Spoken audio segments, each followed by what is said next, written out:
This is the Lone Crater YouTube. We hope this video helps. You start by confirming the watch model and power state. If you have an LTE Apple Watch, it can run many features without an iPhone. Make sure it is charged above 50%.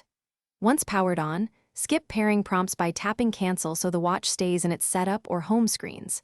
You do this because an unpaired watch can still use Wi-Fi, cellular, and apps tied to the watch account.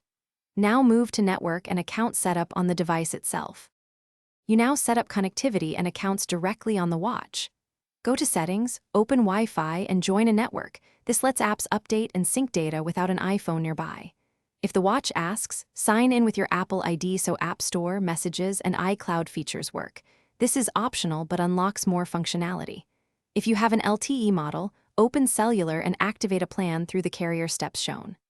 Once done, verify time, location, and basic app access.